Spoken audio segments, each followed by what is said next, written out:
de contrast, de models de contrast de models econòmics. Avui tenim un gran plaer, que és donar finalment l'ocasió a la nostra companya Agustí Xaló perquè parli de manera pausada i amb el temps necessari de tota la seva aportació a molts temes. Avui, per cert, voldríem centrar-nos en un aspecte, perquè em sembla que si tractem tota la seva temàtica al llarg del temps seria difícil de poder obrir un debat. Em sembla que una de les seves aportacions més interessants sempre ha sigut tot el concepte i l'evolució històrica de la creació de diners, la invenció de diners i el que això implica per la situació actual.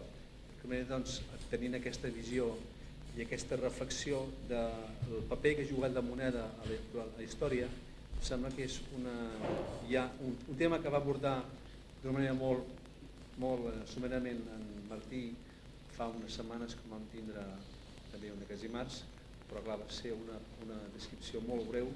Em sembla que poder aprofundir en el tema és molt important per poder situar-se en el moment actual, poder comprendre millor la relació entre producció real, producció financera, i entre el que seria béns i moneda, la fixació dels preus, etc. Com sabeu, hem tractat molts temes al llarg d'aquests mesos, des dels temes de mercat de treball, els temes de la monètica com a instrument informàtic, telemàtic, hem tractat els temes del mercat financer i avui volem aprofundir en això, que és tota la formació de la invenció de diner, que ens sembla que és en el transfons de totes les nostres preocupacions i de que són les variables econòmiques més importants de la nostra societat. Antoni Ricard, aleshores, també arrel del que vagi exposant en Agustí, podrà complementar el seu pensament, el pensament, les seves idees sobre la invenció de diners, i també si hi ha algun aspecte que estigui vinculat amb el tema fiscal, la invenció de diners, també fos interessant que poguessis esmentar. Doncs Agustí, et deixem la paraula. Us demano perdó i indulgència perquè tinc una grip que no s'acaba mai més i tinc un dolor que no em deixa concentrar-me. Però aniré únicament a parlar de la invenció de diner. La invenció de diner és una realitat relativament molt moderna.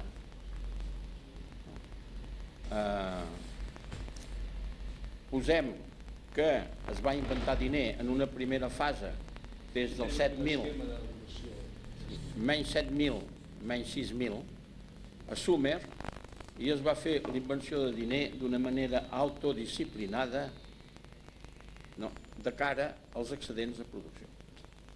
I això trobareu molt fàcilment en la GEC, que es parla del Temple Vermell d'Uruk, el primer banc conegut de nosaltres. No vol dir que sigui el primer banc, probablement hi havia. Ara aquest banc té arxius de 200 anys, des de menys 3.400 fins a menys 3.200. Quin és el banc modern que pot presentar arxius tan perfectes com els del Banc d'Uruk? Ara passa una cosa, els arxius d'Uruk són voluminosos, enormes, i només tracten que de comptabilitat. I la comptabilitat avui dia diu, em passo, perquè com que els comptables estan fets per fer 10 comptabilitats, sinó 11, 12 o 13, segons el nombre de socis de l'empresa, el nombre d'inspectors de l'Estat més o menys subornats, etc., doncs avui dia la comptabilitat és una ciència d'aquelles del fraude permanent. Ara, aquella gent no en sabien encara de fer fraude. Però aquests arxius no estan traduïts perquè no interessen. I no interessa perquè, primerament, és comptabilitat. I segon, formar un sumeròleg necessita 10 milions de dòlars. I aquest sumeròleg se li ha de donar $1 milió cada any perquè treballi. Perquè, si no, aquest senyor se'n va a un altre lloc. Perquè, com que és un home, per parlar dues llengües tan diferents com la nostra i el sumer, doncs, o escriure, cal una intel·ligència bàrbara, i aquesta gent té una intel·ligència tan dúctil, no? Jo no voldria que ningú s'enfadés, però si els catalans sorgeixen una miqueta més a les Espanyes és perquè saben 2 idiomes i no en saben 3, no? Els castellans només es pensen que el seu idioma és universal, fan com els anglesos, ja se'ls hi acabarà, com a tothom. El senyor que sap 2 o 3 idiomes, el seu cervell funciona més de pressa, no? I va més bé. Però doncs aquests arxius del Temple Vermell d'Uruk no es tradueixen. I no es tradueixen perquè no interessa. I no interessa perquè no hi ha diner. No? I només es pot trobar diner que d'una manera comunitària. I com que avui dia diner comunitari no existeix, no en parlem més. Aleshores, hi ha aquest primer període d'invenció de diner autoeconòmicament disciplinada als excedents de producció. I després hi ha un segon període que va dels menys 2.500 fins als nostres dies, de 4.500 anys, no? Que la invenció de diner està feta per cada banquer segons la visió que hi té del seu sector de mercat. No? Més que mala voluntat és no coneixença del mercat. No hi ha res que permeti de conèixer el mercat. Per conèixer el mercat només hi ha un sistema que se'n diu homomètric, que és el que utilitza la homometria, és una paraula que utilitzem els químics per dir que una fórmula correspon a la realitat, no? Que és la factura xec. La factura diu la naturalesa i la qualitat de la mercaderia, diu la quantitat, no? Després d'haver dit la qualitat, diu la quantitat i després diu el nombre d'unitats monetàries. I el xec només repercuteix que el nombre d'unitats monetàries, però és exactament igual, el muntant de la factura i el muntant de xec és exactament igual i es neutralitzen. No? La moneda al principi era no circulant. Era propietat de cada agent de mercat. No? Només servia que per discutir el preu. Després es va tornar amb la factura xec, es va tornar unicirculant i les mercaderies també eren unicirculant, perquè el canvi en moneda unicirculant, en factura xec, només hi ha una mercaderia en cada canvi.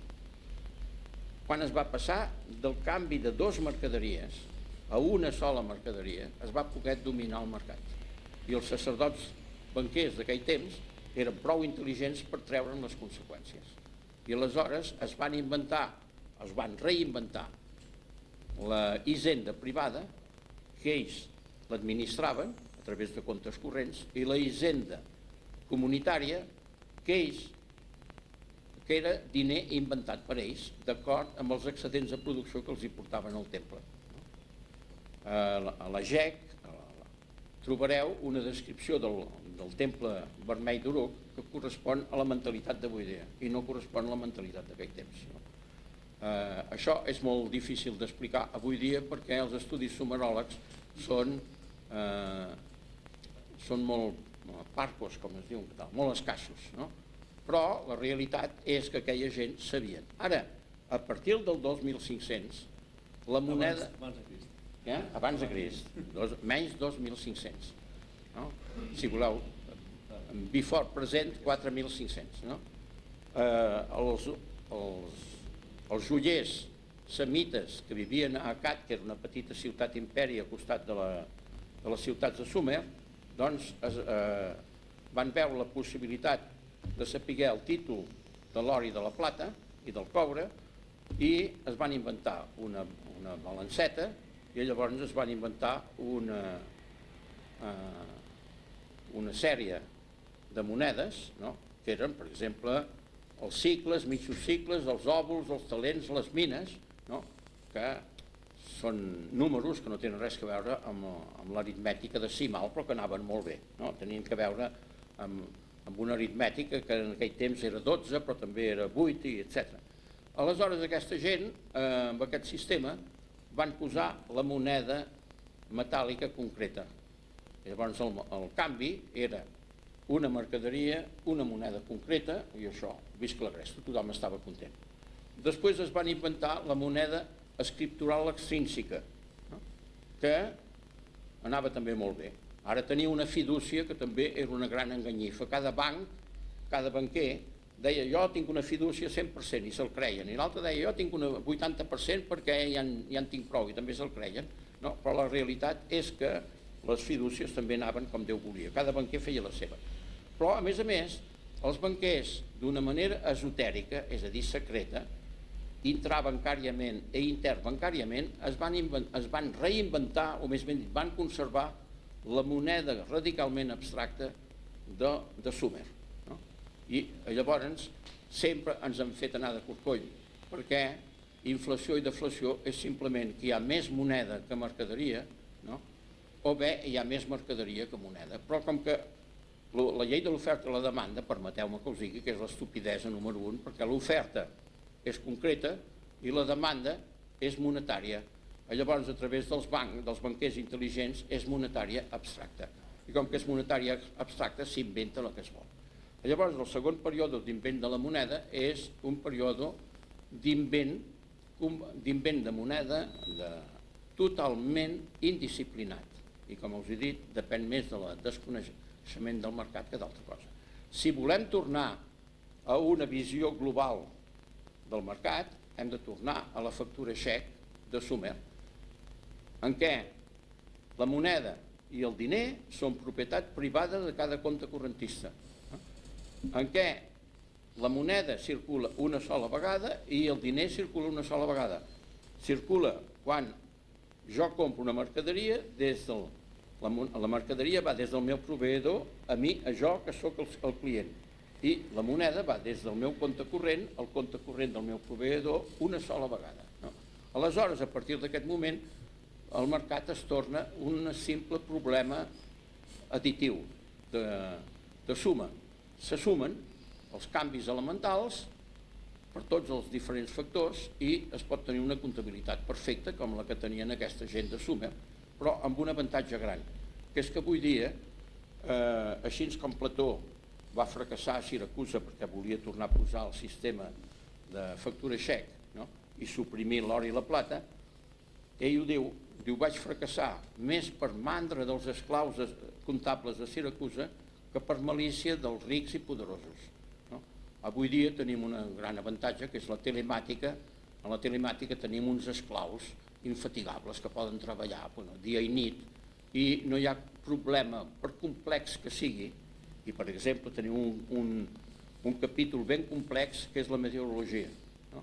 Potser només ha fet un 5% de progressos, però aquests 5% de progressos que ha fet la meteorologia són colossals i estan basats sobre uns càlculs que no necessitaran mai el mercat si es torna a posar la factura xec. No? I pràcticament no vull dir res més. No? Perdona, aquesta pregunta, factura xec, si permets, tu vols dir que una moneda unidireccional, factura xec, seria personalitzada, no? Completament personalitzada. I l'altre, si es pot fer servir diverses vegades, és impersonal. És aquest concepte. La definició que es fa de l'economia de mercat és que cada un compri i vengui el que li doni el gust i la gana, però d'una manera impersonal, per salvar la seva llibertat. Aquesta manera impersonal, auto i responsabilitzant, és la causa de tot el que ens està passant. No? Si la gent no veuen que avui dia es pot comprar tot i es pot vendre tot, no? Que això és la indisciplina antisocial màxima, no hi ha res a fer. Les mercaderies o bé són mercaderies legals o són mercaderies il·legals. Avui dia només cal veure el que passa amb el mercat de la droga per saber que les mercaderies il·legals tenen més èxit que les mercaderies legals. No? A mi em diuen sempre especulació. La banca, la borsa i l'especulació són absolutament, vitalment necessàries al mercat. Però el polític ha d'impedir els abusos. No? I per impedir els abusos, mentre la moneda sigui multicirculant, anònima i que no té absolutament cap control, la paraula xec vol dir control. La factura xec permet un control total de la moneda. Mentre no hi hagi un control de la moneda, no hi ha res a fer. No cal que us feu il·lusions, no cal que feu models, no cal que feu res, perquè el desordre actual continuarà constantment. Agustí, perquè no t'hem escoltat gaires vegades. No sé, avui vas tan ràpid que ens quedem una mica parats. no ens expliques aquest quadre que tens tan maco? Sí, avui que tens més temps, Avui que tens explica una mica temps, més. és l'únic que ho fas Bueno. més ràpid. Bé, no. És a poc a poc. Sí, Què passava a la prehistòria? aquesta evolució que has comentat Això que has és explicat, interessant. Aquest canvi de troc numèric, que és de moneda i després els preus. Doncs, si voleu, Això. ja tinc temps. Però l'altre també podies mantenir aquesta. No, t'has escrit aquest mail i m'explica què passava fa 100.000 anys. No, jo us parlaré el que passava fa 3 milions d'anys. Te'n recordes d'això? No, avui dia se sap. No. L'utilitarisme primer, no?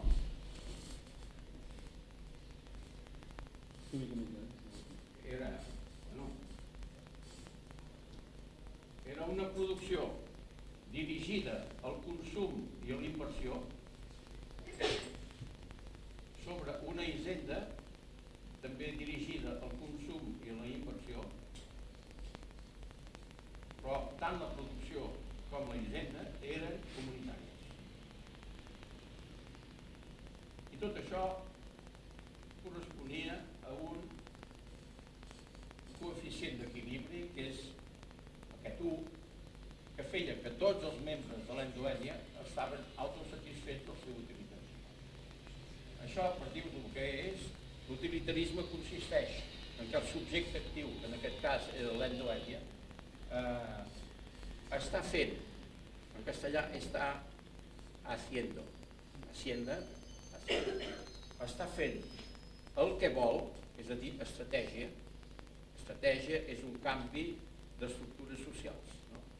I de lo que és prèviament produït. Primerament s'ha de produir i després s'ha de consumir. Aquesta fórmula durarà sempre, perquè la producció, per més complexa que sigui, sempre està dirigida o bé al consum o bé a la inversió. La producció pot ser un complex molt gran, però totes les transaccions que hi ha a dintre la producció només persegueixen aquesta finalitat. Aleshores, aquesta fórmula ens serveix avui dia exactament igual. El que passa és que en aquell temps era de propietat. La pots repetir, poder? Mentre repetir-la, que l'expliqui amb un exemple. Què? Explica-ho, però amb algun exemple. La producció. No, què feia l'home fa 3 milions? Això és el que sabem avui dia de les endoènies. Les endoènies eren solitàries, nòmades, que es dedicaven a la recol·lecció de fruita i fruits de mar o de riu per les dones i els nens, i a la caça i a la pesca, primerament a la caronya, de part dels homes. No? I aquesta gent, hi ha una cosa real, és que només l'espècie humana, o les subespècies, transporten la producció al campament i fan el banquet sagrat de l'endoènia, on intervenen tots els membres de l'endoènia. Endoènia. L'endoènia és el fet de que la nació que té una ètica i cultura pròpia està tancada en si mateixa i no té cap mena de relació amb les altres endoènies. Poden viure al costat, però inclús els ximpanzés, quan els han posat dues nacions de ximpanzés un costat de l'altre, no es barregen. I el dia que s'escapa una femella jove o un mascle jove, formen una altra nació, però les nacions originàries no en volen saber res d'ells. No? Bueno, aquesta gent, el banquet sagrat és la demostració de que era comunitari. Allà els malalts, els vells, els nens, les dones gestants, alatants, etc., que no havien intervingut en la producció, menjaven com els altres, no? Els ferits, etc. I també els matres. Poseu-vos al cap que tota una de les llegendes més grans que hi ha de... Aquests matres van creixent, no? Sí. Amb nombre, no? No, però una de les llegendes ancestrals més grans és el respecte que tenien les nacions primitives als matres. No? De tot tipus, no? Normals, anormals, paranormals, el que vulgui. Però el mandra era respectat, no? I tenia dret a tot. Bueno, aquesta gent, això era l'utilitarisme primer de tipus comunitari. Llavors va venir un utilitarisme primer, però de segon grau, també comunitari, I va ser una revolució fantàstica.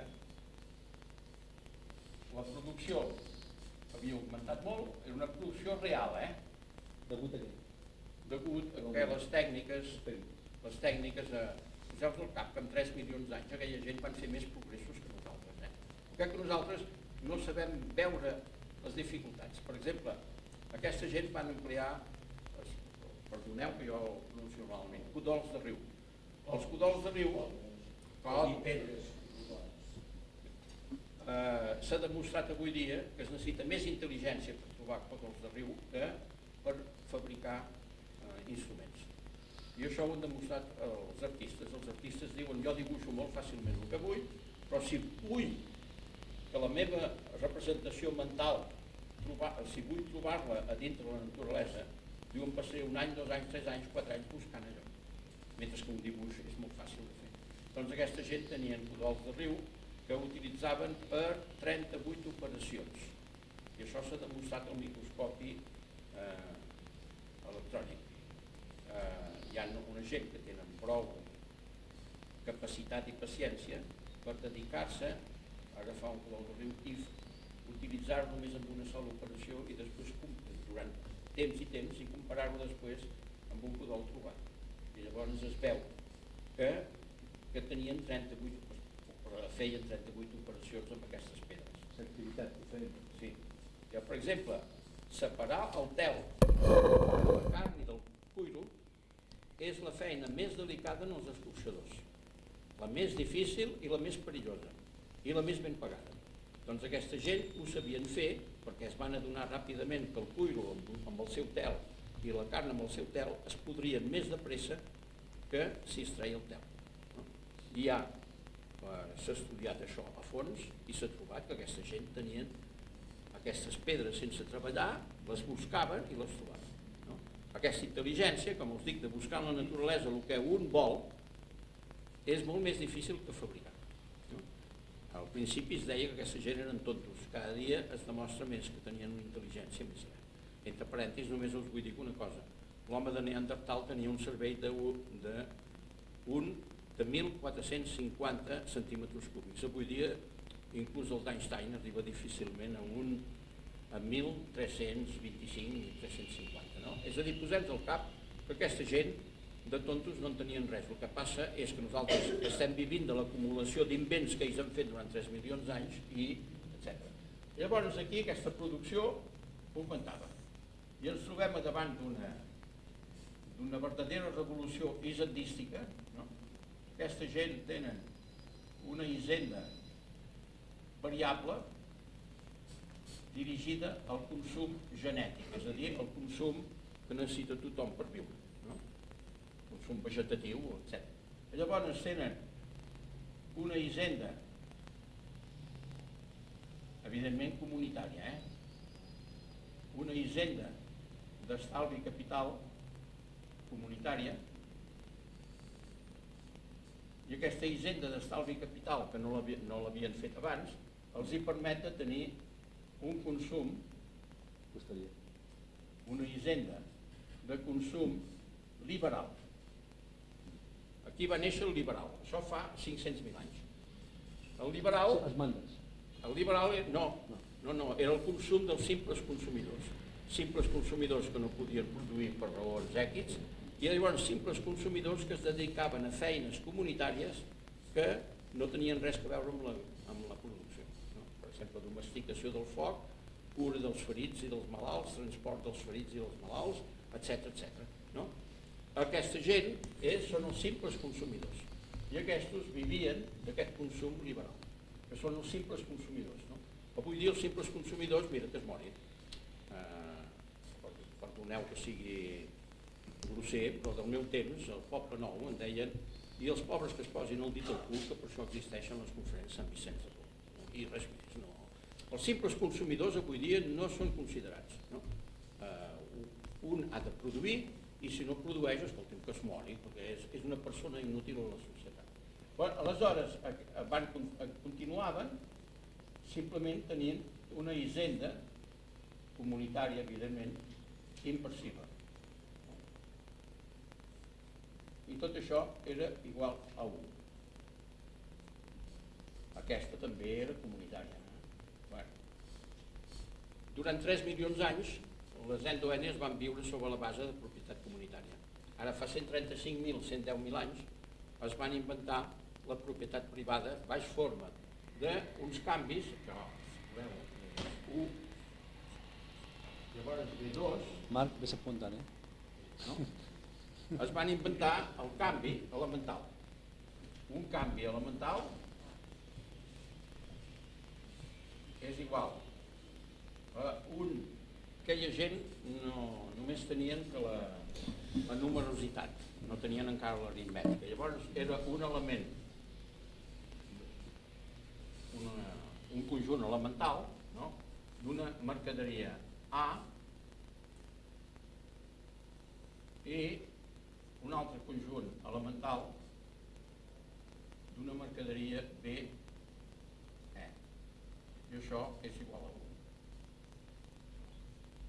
Sempre el fet de que és igual a 1 perquè els dos agents de mercat queden autosatisfets. Aquí quedaven autosatisfets tots els membres de l'endoènia. Aquí únicament els dos grups que feien aquest intercanvi. Bueno, aquest sistema va durar fins a 12.000 a l'Àsia sud-occidental. I això és un exemple?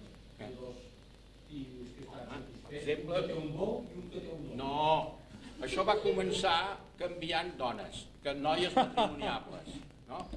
Hi havia les noies matrimoniables del totem A que s'intercanviaven amb les noies matrimoniables del totem B. Ja us dic que aquesta gent no tenien aritmètica. Llavors el totem A posava 3 noies matrimoniables i l'altre en posava 12. És perquè n'hi havia un que en tenia 12 i l'altre en tenia només que 3. I aquesta gent deien això, doncs mira, és la realitat. No? Cal posar-se al cap que l'aritmètica va molt bé a condició de ser disciplinada. Ara, si se serveix els números per fer indisciplina, val més deixar-ho. No? Bueno, això va durar fins als 12.000. No?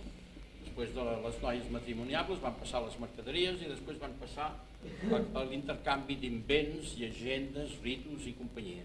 I d'aquí van néixer els 2 sacraments de l'iniciació i confirmació. Es van separar després aquest sacrament únic, es va separar en 2, degut a que l'iniciació va durar molt de temps i llavors la confirmació venia molt després. Bé, però aquest sistema va durar fins als 12.000. I als 12.000, a l'Àsia sud-occidental, no, hi va haver un daltabaix de 1.000 dimonis, que és que les prematriarques, les que tenien llavors, eren les que tenien ho tenien tot, vaja, propietàries dinàstiques i individuals de pràcticament la fortuna, no? Doncs van decidir-se saltar-se la torera, això de l'endoènia, i es van anar a buscar marits. Aquestes matriarques vivien del matrimoni de servitud, no? El marit havia de servir la dona X mesos. Doncs van anar a buscar marits amb ètnies culturalment més retardades, perquè aquells homes eren més admiratius, més dòcils i més treballadors. 3 qualitats que les dones sempre han apreciat. I encara aprecien. Bueno, aleshores, això va durar uns 1.000 anys, fins que els homes... Jo en tinc 4 casos, sí, possible. Els homes van decidir que el poder de seducció de la dona podia ésser substituït pel poder de violència de l'home. Llavors, sense preocupar-se, van anar a raptar les dones i els hi van donar el gust i la gana. L'ètnia violada en el valor més gran del seu conjunt, que era la noia matrimoniable, perquè era una noia que produïa de debò, a més era l'única esperança de la nació, i encara ho és avui dia. No? Els homes sempre els hi ha sapigut greu que no són vida. No? Aquí hi ha una cosa que és fantàstica i la gent no ho volen comprendre. Fins fa 14.000 anys l'home no sabia que el coit, la copulació, donava l'embaràs a les dones. Això no ho sabia ni ho podia saber. Ho van aprendre el dia que van tenir ramats, i sobretot ramats una miqueta de debò, és a dir, ovins o bovins. Abans, els animals salvatges, per fer el que en diuen l'amor, a la copulació, s'amaguen, perquè saben que són indefensos durant un temps èquids, no? I com que són indefensos s'amaguen. Llavors aquella gent no ho podien veure. i no hi ha res a fer. Llavors, quan avui dia ens diuen que l'acte sexual ha de perseguir constantment la procreació, doncs sí, és un sistema religiós, X, Y, Z, però no té res a veure amb el saber ancestral de l'home. No? El saber ancestral de l'home, i encara avui dia hi ha metges d'allà de Polinèsia que han estudiat a Los Angeles, a Nova York, a Londres, a París, etc. Però quan tornen a casa seva accepten tot el que els hi diu la cultura ancestral i diuen: jo sóc l'espòs protector de la meva dona i dels seus fills, no? Però amb ells, no encara que ho saben, no els hi faràs mai entendre que són el pare dels seus fills. Diran: no, els fills són de la meva dona. No? La meva mare sempre deia que els fills no es podien distingir entre naturals i legítims. Diu, perquè tots són fills de mare. Diu, ara, com que els homes tenen aquesta mania de posar això, diu, visca la gresca, no? Però la realitat és que els fills són de mare i tots són naturals i que no n'hi ha cap altra espècie, no? El notari, bueno, no me'n recordo com se deia, un dia el vaig trobar en 1937 encaparrat perquè deia, diu, és que el dret català, diu, fa una diferència entre els fills naturals i els fills legítims que la voldria suprimir. Dic, suprimeixi simplement els fills il·legítims i no en parlem més. Tots són, o els fills legítims, tots són naturals i tot. I home, diu, és que tu no saps dret. Dic, bueno, deixem-ho córrer. Si la gent de dret ho han de complicar tot, que vagin fent. Bueno, això va durar fins al moment que va venir la revolta dels mascles i va haver 1000 anys que a l'Àsia sud-occidental arqueològicament no es troba res. I l'interpretació és que hi va haver una guerra totalitària, amb genocidi de vençuts, destrucció de totes llurs pertenències i destrucció de tot utilitarisme central. No hi va haver res.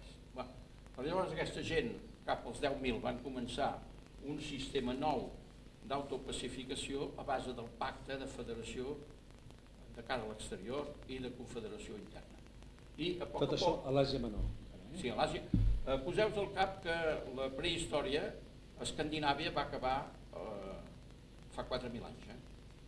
Fa 4.000 anys encara hi havia endoènies que no volien passar al mercat, malgrat que el mercat produís més que ells, perquè el que els interessava a ells era el fet de la germanor entre tots els membres de l'endoènia. No? La prehistòria va acabar a l'Àsia sud-occidental i només a l'Àsia sud-occidental fa 12.000 anys o 14.000 anys. I va acabar també a l'Àsia sud-occidental fa 2.500 anys. I fa 2.500 anys, no, encara van continuar una sèrie de pobles a servir-se de les coses normals perquè els van penetrar els imperialismes mundialistes, però a poc, només cal llegir la història universal i veureu que els imperialismes no han arribat a la totalitat del món fins fa 100 anys. No? És a dir, que la gent tenia una visió mundialista que era, per exemple, Sargó I la tenia únicament de l'Àsia sud-occidental, els grecs ho tenien únicament del món grec i encara es feien guerres civils perquè la guerra de Troia no és altra cosa que la guerra d'uns grecs contra uns altres grecs. Bueno, aleshores el que passa és que arribem als 10.000, que les coses es van pacificant i als 9.500 aquesta gent es tornen a reinventar el canvi, però el canvi omniunitari. Què és? Aquest, si voleu, és el tercer. Omniunitari. El següent, aquí és el primer, i aquest seria el segon, és un canvi. Ai, perdoneu, però és que cada dia entra molt més home.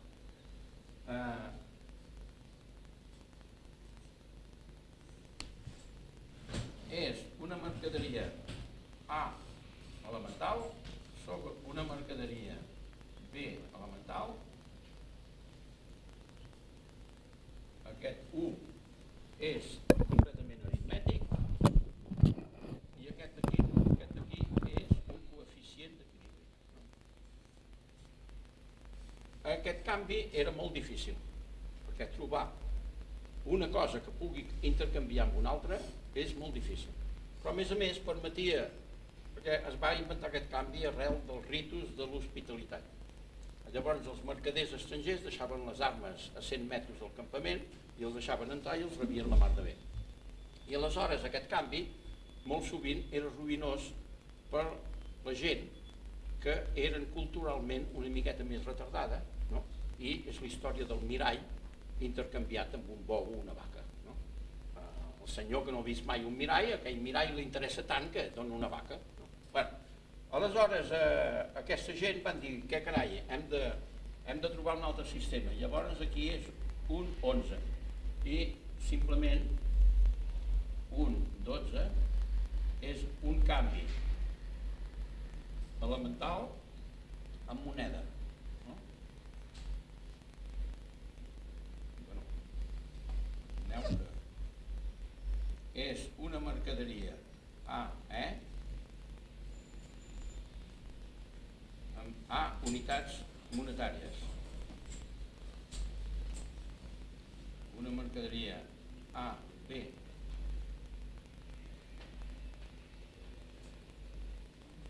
B' unitats monetàries. Això tothom sap que és un multiplicat per B', M-A-E, i un multiplicat per A', M-B-E. I això igual a 1, perquè tothom queda satisfet. Això és el cèlebre exemple de la Ilíada fa menys 1.000 anys, no? En què una curassa de plata valia 100 bous, però bous era una imatge mental completament abstracta, no tenia res, era 100 unitats monetàries. No? Avui dia ja sabem que la pesseta no té cap valor, no? Perquè depèn d'en Solchaga, i una pesseta que depèn d'en Solchaga no. Ara no, ara és Solbes. Bueno, pitjor. Però en fi, aleshores... Perdona, aquesta moneda quina és? Aquesta és la primera moneda que va existir, les fitxes de fang. Que a poc van arribar a ser fitxes on hi havia un semental oví, o bé hi havia un bou. I a poc... Un bou, o sigui... Els grecs tenien el bou perquè eren ramaders bovins. I els de l'Àsia sud-occidental tenien el semental oví perquè... Era una ceràmica, no? No, un disseny de bou. No. Era un dibuix que feien sobre una fitxa de fang. Llavors, com... Les fitxes de fang, tothom les...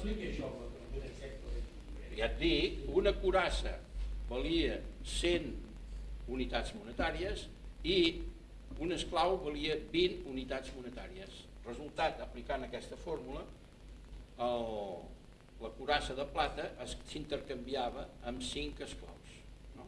Perquè 100 sobre 5 sobre 20, multiplicant 20 per 5, s'arriba a 100 sobre 100 igual a 1. No? I això va durar un quant temps fins que els sacerdots banquers... Què? Això, lliurement els preus i els salaris els fixen lliurement una parella d'agents de mercat, amb un mercat elemental. Canvi utilitari o mercat és el mateix. No?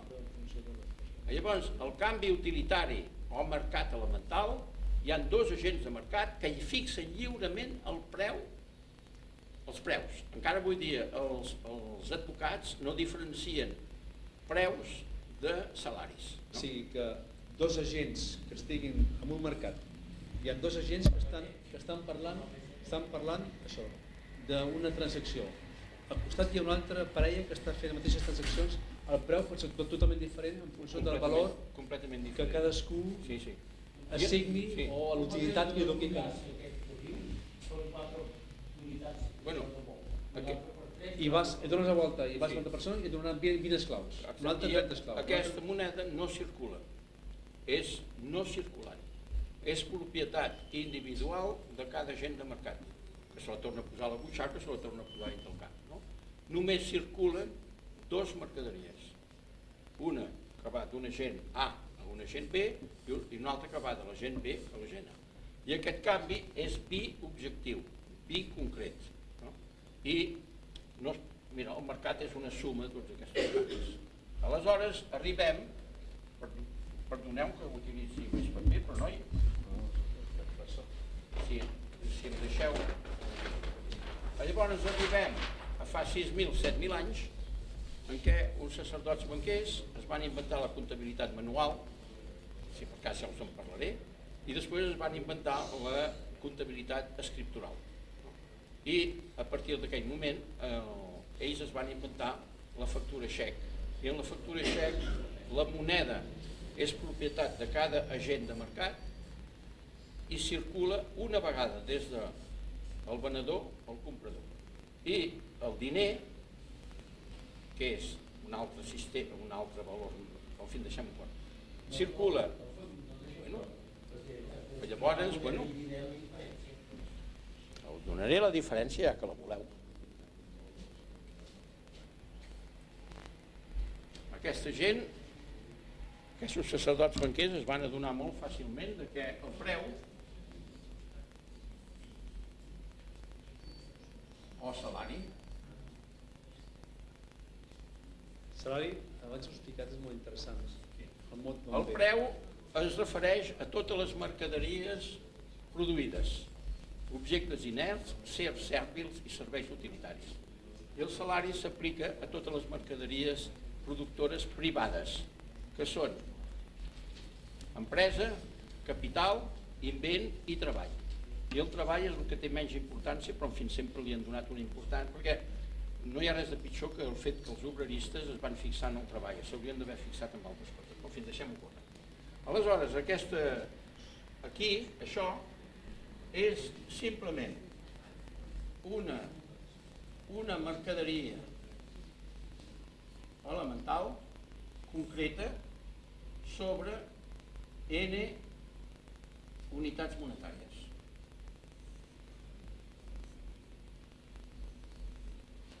Aquests sacerdots banquers sabien molt bé que això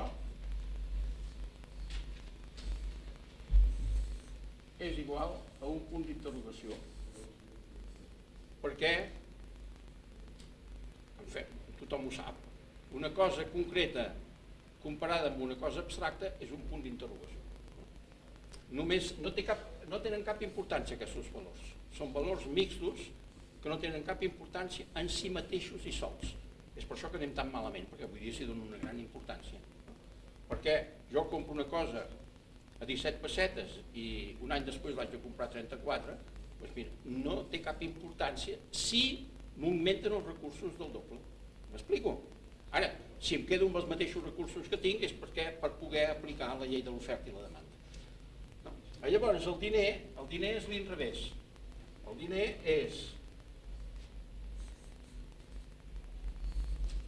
un valor mixt invers, aquest és directe, no? Que és una unitat monetària, no? Comparat amb el que es vulgui mercaderies, amb qualsevol mercaderia, no? Jo sé perfecte, jo tinc l'intuïció i això també, evidentment, és igual a punt d'interrogació. El diner, si a mi em parlen d'1 milió de pessetes, jo sé que amb 1 milió de pessetes puc comprar una quantitat de coses enormes que no tenen res a veure amb les unes a les altres.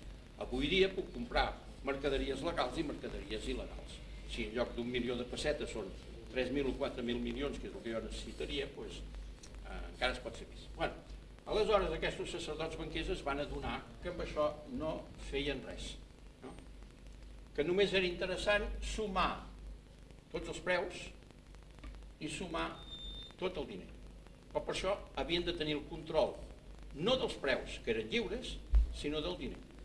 És a dir, els dos agents deien, mira, aquesta mercaderia te la venc per 15 pessetes, molt bé, factura xec, al canto. No?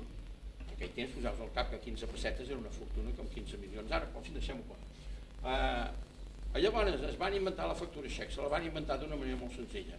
Un recipient de fang, a dintre hi posaven les fitxes corresponents a el que entregaven al transportista. Aquest recipient de fang el transportista no la podia trencar perquè llavors la posaven a la llista negra amb les conseqüències, etc.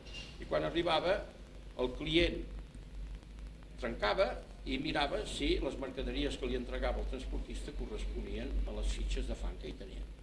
Llavors agafava les mateixes fitxes de fang o unes corresponents i les posava a dintre un altre recipient de fang i escrivia fora aquesta vegada el que hi havia dintre. I a més hi posava el segell monetari. Aneu al Museu de Montserrat i trobareu segells monetaris de fa 5.000 anys, inclús 5.500. De representacions de déus tenen com a màxim 3.000 anys. No?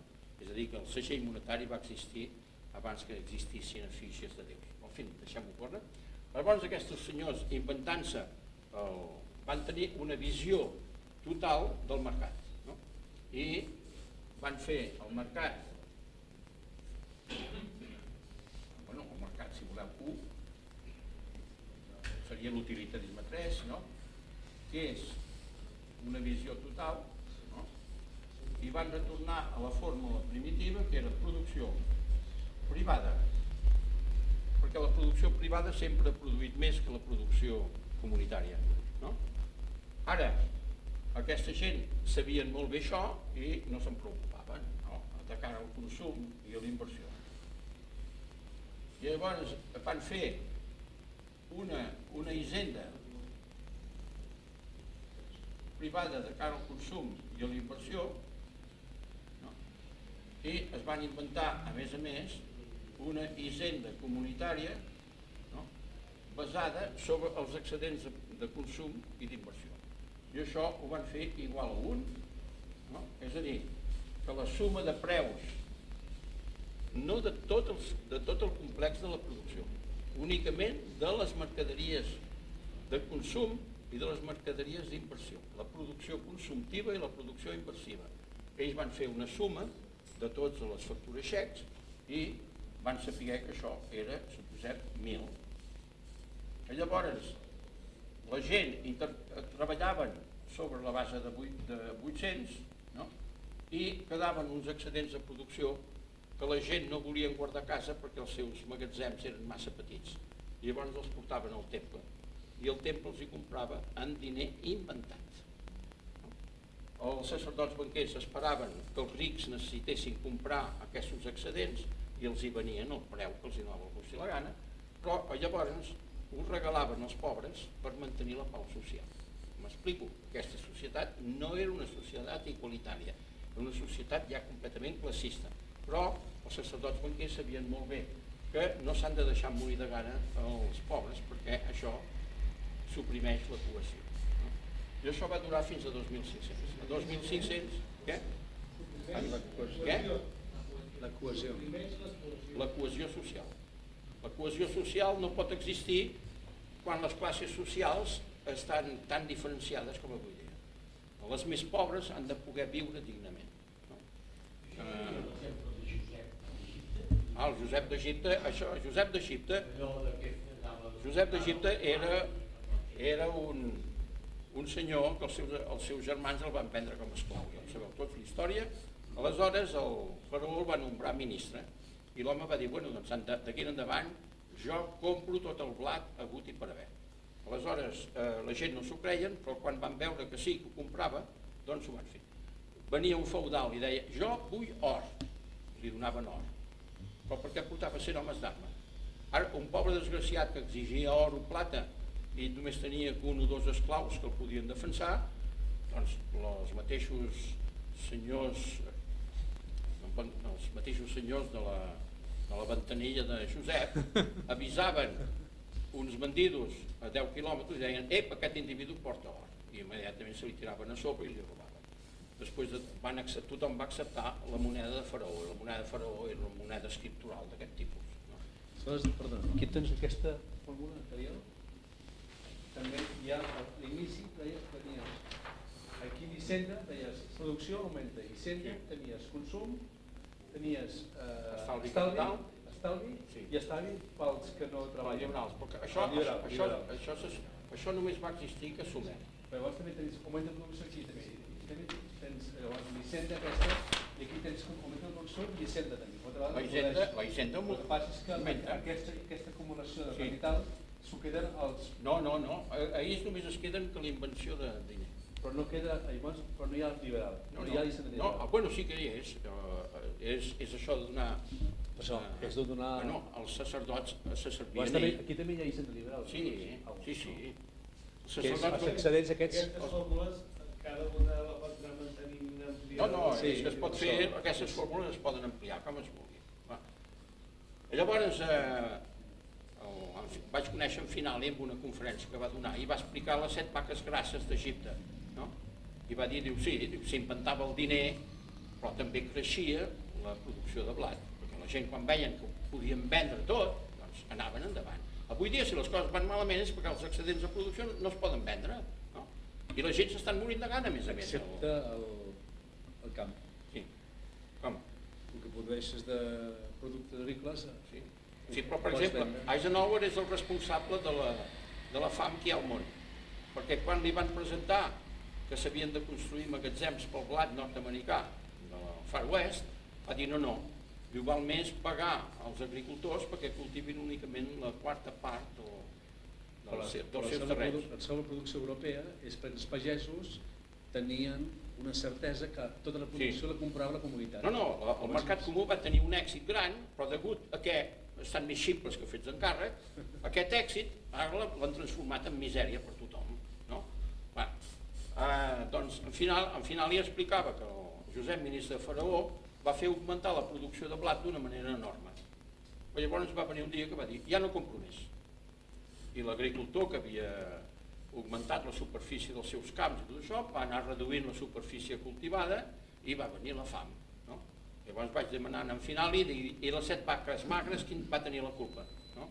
I en Finali va dir, ja m'ocuparé d'aquest nano, d'aquest interlocutor, etc. Bueno, la realitat és que el diner juga un paper d'intermediari catalitzador en el mercat.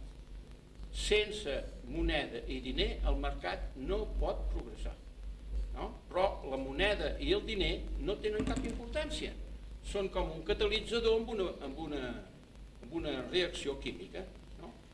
Augmenten la velocitat de reacció, com aquí la moneda i el diner augmenten la velocitat de circulació de les mercaderies. Ara bé, fa 2.500 anys es van inventar la moneda multicirculant, no? Que no es pot saber mai on passa aquesta moneda, perquè multicirculant és antiadditiu, és antisuma. No es poden fer la suma un bitllet de 1.000 en un mateix dia pot servir per 50 transaccions, no? I aquestes transaccions no en queda rastre. Avui dia no podem saber el que passa en el mercat. I com que no ho podem saber, i els banquers s'han acostumat a inventar diner d'acord amb la seva visió d'un sector de mercat, que és el sector de la seva clientela, no? Ho fan d'una manera indisciplinada i per això anem tan bé. Llavors els bancs centrals encara han afegit més desordre, perquè no hi ha res de més ridícul que un banc central que ven diner inventat. No? Posa 1 bilió, 2 bilions, 3 bilions a la venda, no? amb un coeficient de 10 o de 15, tothom pot guanyar diners amb aquest sistema. Escolta'm, si jo tinc el dret... Ara, a més, tota l'època històrica, la moneda sempre va ser falsificada pels rics i poderosos, cada un d'ells tenia una fàbrica de moneda. No? Normalment els reis i els feudals cobraven els impostos en moneda real, no? Amb moneda de 10 grams, per exemple, peces de moneda de 10 grams d'or o de 25 grams de plata, és igual, i immediatament que havien cobrat, que les fonien i en feien monedes de 8 grams o de més baixos i pagaven amb aquesta moneda rebaixada. Però quan tornaven a cobrar impostos al cap de 4 anys, 5 anys, 6 anys, 7 anys, exigien la moneda de debò. Però com que ja no existia la moneda de debò, llavors els inspectors d'Hisenda d'aquell temps, els senyors recaudadors d'impostos, feien una regla de 3 i deien al pagès, mira, tu ens dones 100, però això només val que 80, fes el favor d'afegir 20 més. No? Era una simple regla de 3. Sempre hem anat malament per inflació i deflació, però és degut a que les monedes són trafiquejades, els números del mercat són trafiquejats i l'invenció de moneda és una invenció completament anàrquica que no correspon a cap disciplina de mercat. No? Si això us agrada, continueu, i si no us agrada, passeu a la factura xec. I no en parlem més. Aleshores, tu suggereixes de factura xec com a proposta? Sí, l'única proposta. I no és un model, Ara ho entrem, en aquesta. Què vols dir que no és un model? Que no és un model, la factura xec. És un fet. Els models no tenen cap importància. El que té importància és els fets. La factura xec és un fet. Si s'aplica, doncs aquest fet permetrà de conèixer els altres fets, aritmèticament, sumant els preus, els salaris, els diners de cada canvi elemental. Si les finances, les altes matemàtiques han fracassat en el mercat, és degut a que no tenien una base empírica elemental concreta. I mentre no tingui aquesta base, no hi ha res a fer. Les matemàtiques sempre fracassaran en el mercat, per més fantàstica. El mercat és una cosa d'aritmètica, i d'aritmètica senzilla. És una cosa de vasos comunicants. Hi ha una entrada de producció consumtiva i una entrada de producció inversiva. Hi pot haver un sol dipòsit o haver dos dipòsits. I llavors surt el consum i surt l'inversió. I això, tant si agrada com si no agrada, s'ha de tenir un aparell medidor a l'entrada i un aparell medidor a la sortida per mantenir un nivell constant, i aquest nivell constant representa per volum la quantitat estratègica necessària de productes de consum o de productes d'inversió. Ara, hi ha un fet que Plató ho va assenyalar, que és l'armamentisme, els exèrcits, la guerra, encara que sigui un consum inhumà, és un consum humà. M'explico? Pretendre que fer inversions de cara a la guerra és perdre el temps, perquè una arma avui dia té com a màxim 5 anys de vida activa. Després ja fan com els militars espanyols que ho tiren a mar, perquè ja s'ha fet tot molt bé. Aquí a Espanya volen tenir carros de combat que d'aquí 5 anys ja no tindran ni el més petit valor. I els americans per què han vençut a Rússia? Perquè quan feien un prototip que els hi anava bé, immediatament feien un petit laboratori que feia un prototipus i l'utilitzaven, però immediatament ja no en parlaven més i ho tancaven tot. A Rússia no, feien un prototipus, el provaven, els hi anava bé i fabricaven immediatament 1.000 armes d'aquell tipus, i per això s'han arruïnat. Poseu-vos al cap que si el Japó i Alemanya han passat a davant de tothom és degut a que no van tenir exèrcit després del 45. Tot país que té un exèrcit inútil, com l'exèrcit francès i l'exèrcit espanyol, o l'exèrcit italià, és per perdre el temps.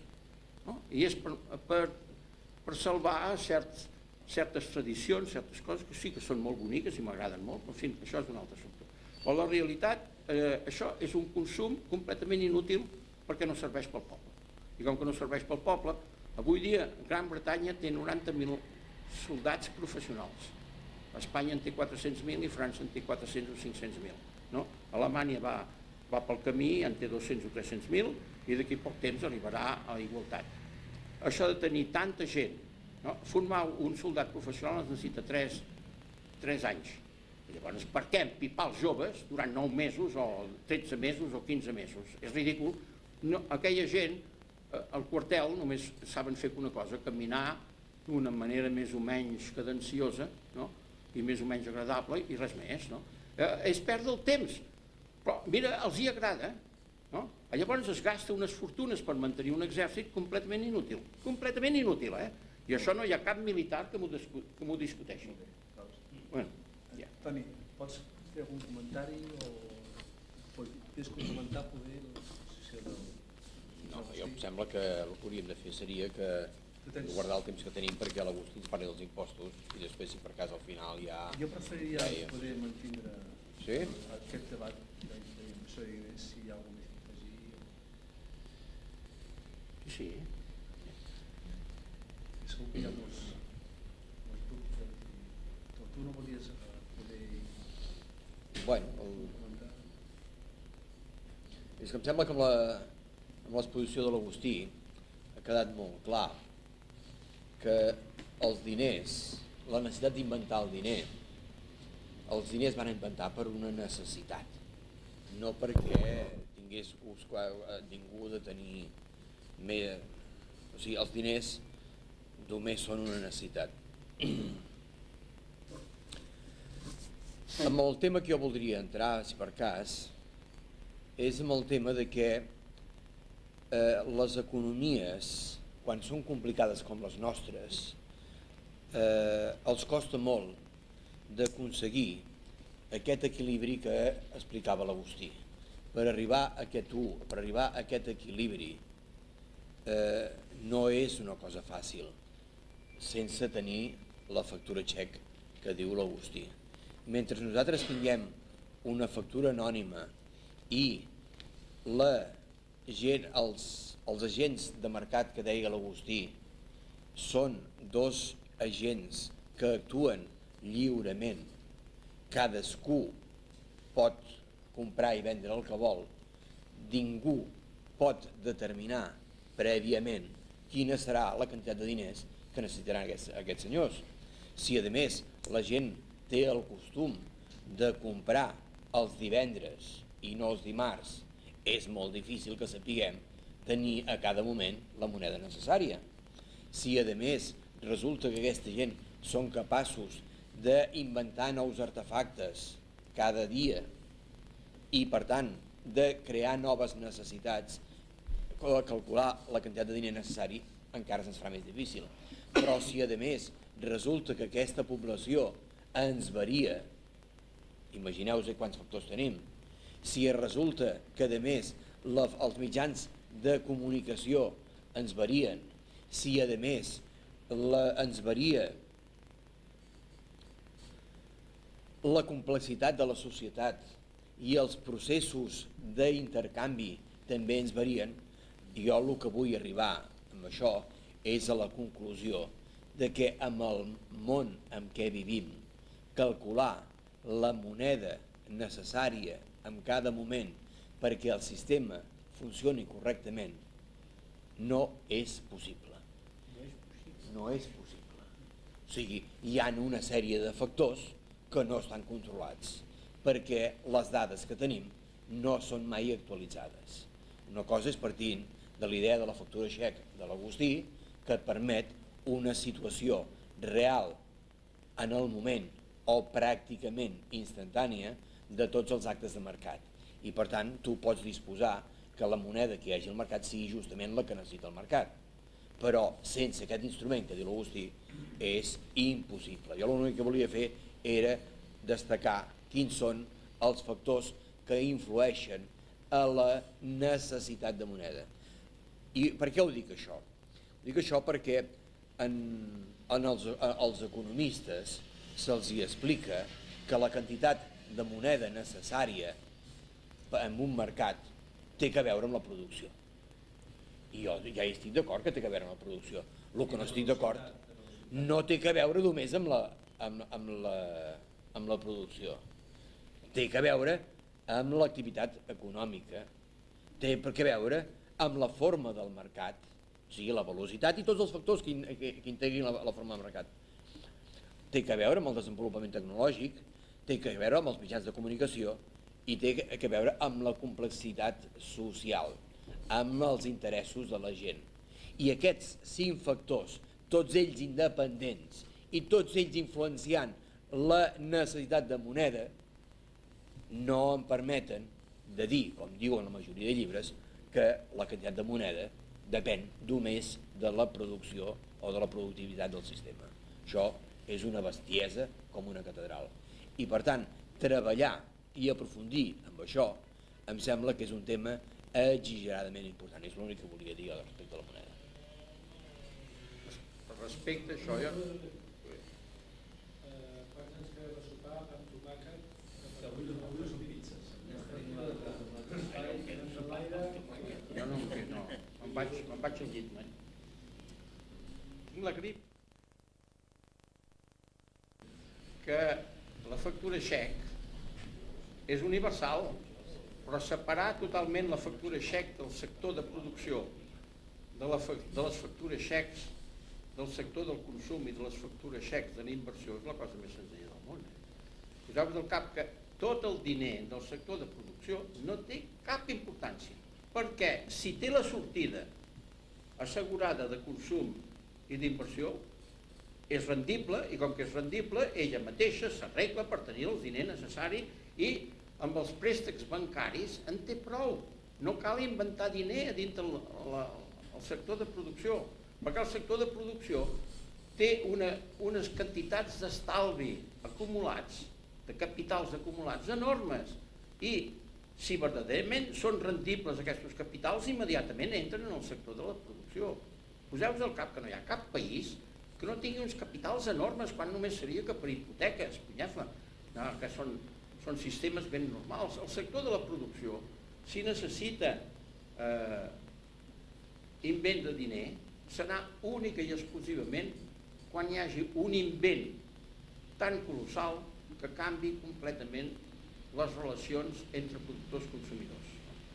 El sector de la producció són productors, però aquests productors també són consumidors.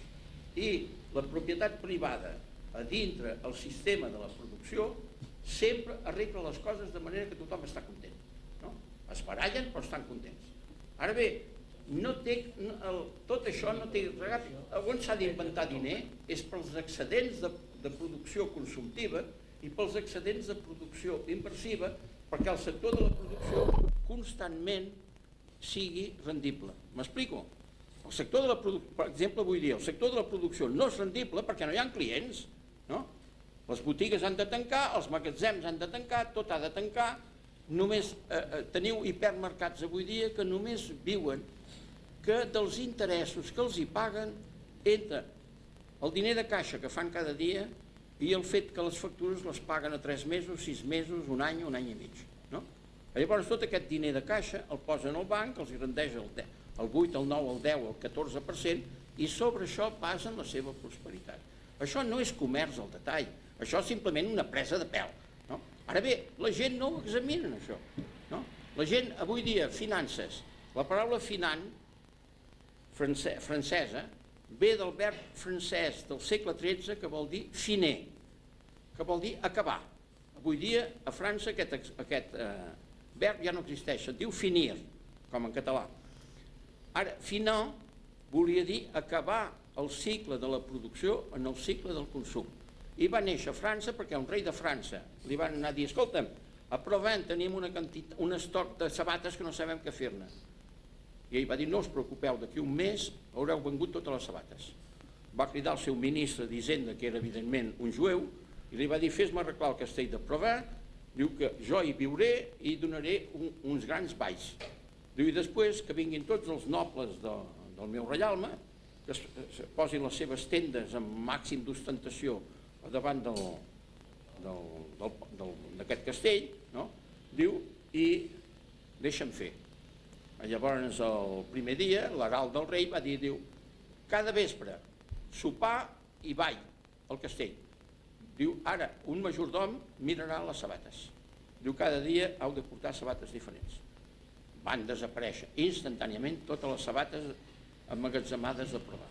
I d'aquest fet reial em va dir finança. No? Després les finances les han posat a el que els ha donat el gust i la gana.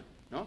Avui dia dir financer i lladre tot és un, no? Això ja era el que diuen economia keynesiana, que és crear llocs de treball per decret. No, és que no creava...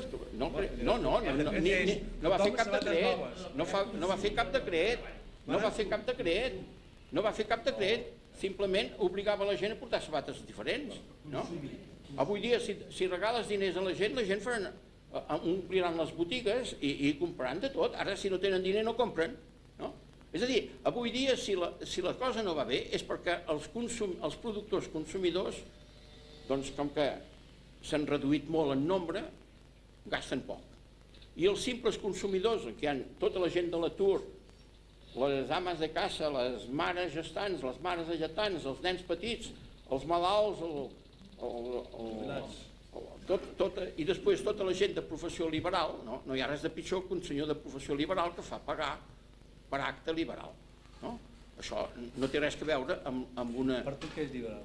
Liberal és tot, Què inclou? és el conjunt de totes les vocacions, professions, institucions, col·lectivitats, Advocats, metges, advocats, metges, arquitectes, etc. Jo no els hi prohibiré mai amb un arquitecte ni amb un metge, no prohibiré mai amb un metge de fer medicina privada, que s'apanyi. Ara, si fa medicina pública, ha d'estar al servei de tothom, no? I no ha de cobrar per acte mèdic. Ara, se li ha de donar uns emoluments mensuals de tal manera que no tingui mal de caps a casa seva. Perquè si un metge té mal, un jutge té mal de caps a casa seva perquè guanya poc, no? I la dona li fa la vida impossible i el compara amb altres... O l'home. Doncs llavors tot va malament.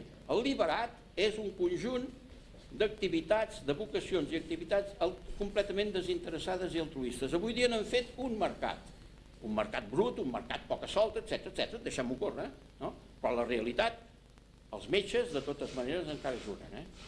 Què juren? D'estar a disposició de tothom. Jo me'n vaig a casa d'un dentista i li dic, no tinc diners per...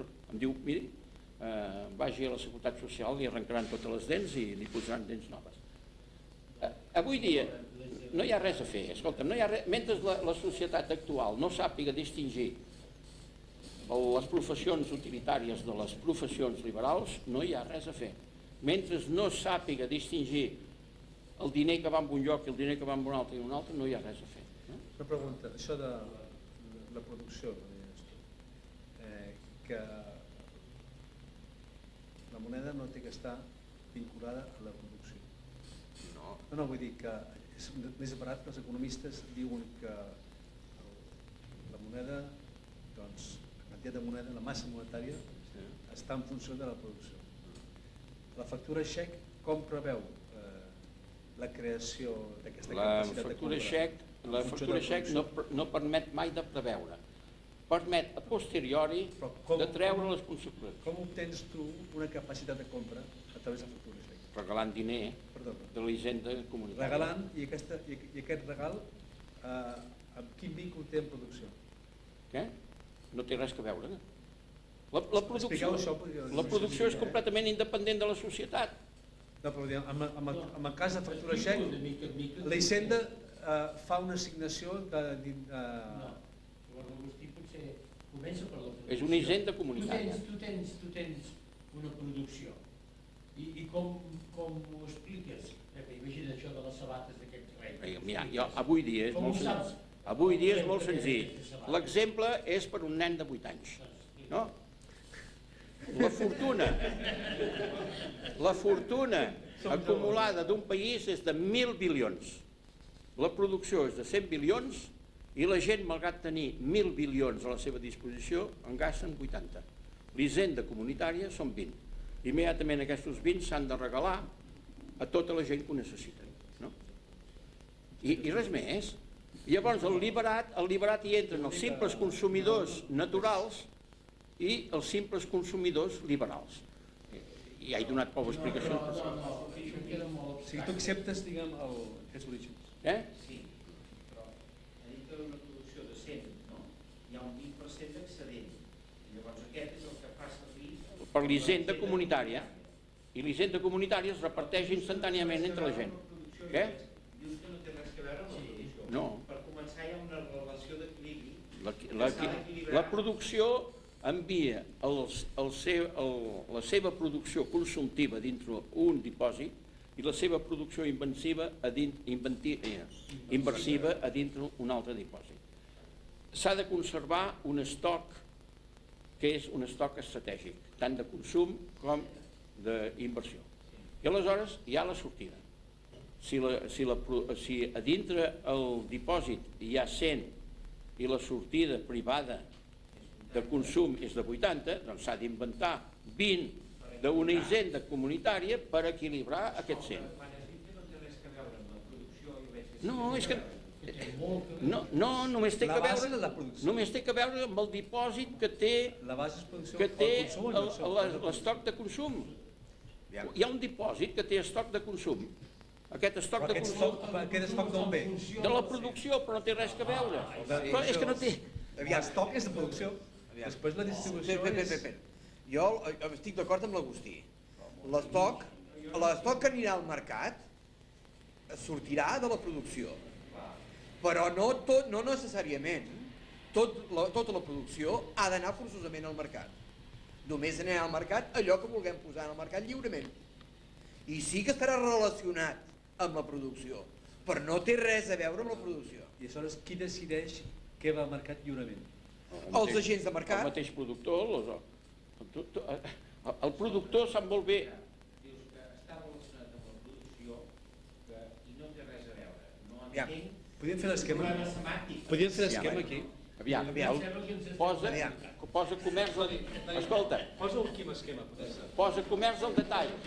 Posem aquest dipòsit i I després posant uns exemples concrets. aquests vasos comunicants per al banc. Explico-ho tu, va, Agustí. Home, Que és la proposta No. que diuen. bueno, Una cosa és la facturació que no han parlat És els números grans. que era la política informàtica. Període de simplificació Això és el del concepte concepte inicial que es va fer des de l'altre. aviam, aquí teniu la O sigui, producció. la monètica és l'instrument, però aquí és el principi que és Aquesta l'important. producció real ven el comerç al detall. Hi ha una producció de béns i serveis. Serveis també? Sí, aquí hi ha un Però, servei. però liberals no. No. Agustí, Servei, Serveis no liberals. Agustí, em deixes posar un petit exemple? Poder s'aclarirà? Imaginem-se que estem en un poble de la Cerdanya i que ens ha arribat la collita del blat. I tenim uns pagesos rics i uns pagesos pobres. Aquells pagesos pobres que no tenen diners i que tenen necessitat portaran el blat al mercat el dia que el cullin i el vendran. I aquells pagesos rics se'l guardaran a casa seva. No aniran al mercat. El blat que hi ha al mercat, és clar que ha sortit de la producció, però no té res a veure amb la producció. És una cosa que no té res a veure. És un fet diferent. El fet de produir amb el fet de consum, d'enviar al mercat. Perquè el fet de que l'enviï al mercat serà en funció dels seus interessos que vindran condicionats per una sèrie d'altres factors que seran la necessitat, el temps que fa, el per què ha de casar una filla, per el que sigui. No té, encara que surti de la producció, no té res a veure el que va al mercat. I a lo millor es pot trobar que vagi al mercat i no ho vengui i s'ho hagi de tornar cap a casa. No té res a veure. Saps quin exemple va molt bé per això? És el blat o els ramats. Perquè Els els ramats encara és més perquè hi ha hagut moltes cultures. El ramat ha sigut un element de prestigi en lloc d'un element De mercadeig. De mercadeig. I és més important, però... No sé com ho explicaria això. Veieu? Simplement, la producció és un sector complexíssim però és autosuficient. A condició que el comerç al detall li compri tot el que el sector de producció li vol vendre, tant de consum com d'inversió. Les inversions també es fan al comerç al detall. Jo compraré 100 màquines, 100 motors, però compraré en una fàbrica que produeix 1.000 motors cada dia. Necessito entremig un intermediari. Aquest intermediari pot ser la mateixa fàbrica que, però vaja, avui dia, ni pels cotxes d'intermediaris, avui dia n'hi ha tants que potser en sobren la meitat, però vaja, deixem-ho. No? Aleshores, si el sector de la producció està content de tot el que ven el comerç al detall, no? Aquí tenim un dipòsit. I com us deia, aquest dipòsit ha de tenir un nivell constant i això és l'estoc estratègic. Ara, tot el que entra ha de sortir, perquè si no el comerç al detall s'emmalaia. El comerç al detall pot guardar les mercaderies, posem un any, o més d'un any. No? Ara, el normal és que en un mes ho despatxin tot. No? Aleshores, si hi ha aquest equilibri d'entrada i sortida, si aquí n'entra 100, aquí n'han de sortir 100. Si els productors consumidors només gasten que 80, és evident que l'hisenda comunitària ha de ser 20. Llavors l'hisenda comunitària, que és molt equitativa, no s'ha de guardar mai aquests diners. Els estats no han de posseir res, perquè un senyor propietari com l'Estat no solament té les lleis a favor d'ell, sinó que a més té l'exèrcit, la policia, advocats de l'Estat, etc. És a dir, els estatismes moderns són els lladres 100%, i mentre tinguem aquests estatismes no val la pena tampoc fer gran cosa. No? em direu que jo sóc un llibertari, d'acord, sóc des del primer dia. Llavors, si això no s'entén, no s'entendrà mai res. El comerç del detall és aquest dipòsit, no? Això ja ho hem entès. Doncs res més. Ara, una gran superfície. Jo tenia un cosí a Madrid que no fotia res perquè era fill d'un notari i tenia rendes. Aleshores... Ell estava dient una cosa, contesta-li, l'Antoni. Què? Ell estava dient que els productors no cal que ho posin al mercat. Que dir això vol dir, ell el que vol dir és que... I no és estratègic. Que no entra ni aquí. Ni aquí. No, però No entra ni aquí. perquè Que d'aquí ja hi ha una fuga X la fuga que aquesta... depèn dels interessos de... Aquesta fuga X jo la puc suprimir. Per què? La factura xec. No hi ha... Perquè si aquesta fuga jo la declaro il·legal, doncs ja està. Però segons ell no té que ser Seria el peixerri. una Tu cosa... declararies il·legal el peixerri? Jo sóc partidari de la banca, de la borsa i de l'especulació, però no dels abusos de la banca, de la borsa i de l'especulació. Entenem-ho bé. La factura xec el que ens farà és mantenir en tot moment l'equilibri entre la mercaderia que realment va al mercat, aquest 100 que diu l'Agustí, i la moneda que tindrem en el mercat per comprar aquestes mercaderies. Perquè 80 perquè les hi posen els posseïdors de moneda i 20 perquè com que fan falta la creem perquè es puguin comprar. I sempre comprarem i equilibrarem el mercat, no la producció. Oi que sí, Agustí? Bueno, els productors consumidors posem-nos al cap que no són els treballadors. El treball és el menys important avui dia en la producció. El més important és les empreses, els capitals i els invents, no? I aquests són productors consumidors i sempre estan contents dels salaris que els hi donen. Els obrers, si no estan contents, és perquè estem en una antisocietat on no se'ls hi paga el que els hi és degut, no? I això ho fan els mals patrons, perquè la realitat, com deia el meu pare, un obrer que em costa 100 i em rendeix 1.000, m'interessa molt més que un obrer que li pago 10 però no em rendeix ni 20. No? Un empresari no viu de bones intencions. Poseu-vos al cap que el mercat ha de ser dirigit exclusivament per una passió humana que se'n diu egoisme. I jo defensaré l'egoisme utilitari a fons. Ara, quan a dintre del mercat s'hi posa poder, prestigi, afany de poder, afany de prestigi, afany d'això, el mercat se'n va a l'aigua. Que és el cas avui dia. Avui dia dintre del mercat hi ha els rics, no tenen la passió de l'egoisme, se n'en foten. Tenen tants diners que, escolta'm, per què han de ser egoistes si ho tenen tot? No? Llavors volen ser polítics, volen tenir poder, volen tenir classes socials. Avui dia la gent els agrada tenir pobres al costat, perquè, escolta'm, i a mi els rics no m'han molestat mai, el que em molesten és els pobres. Els pobres em molesten perquè sé que no els hi puc resoldre el problema, em posen davant d'una situació impossible, no? És a dir, posem-nos al cap que tot el que està basat, per exemple, tot mercat basat sobre l'enveja, competitivitat, etc., tot això es perd el temps.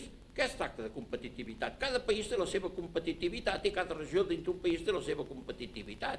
I la competitivitat universal a base del Japó, que durant 40 anys ha posat el ien un 40% més baix del seu valor real en el mercat internacional per poder exportar. Escolta'm, no té res a veure amb l'Espanya d'en Franco, que ha mantingut alt la peseta, i amb l'Espanya d'en Solchaga, que també l'ha mantingut alta fins que no ha pogut més.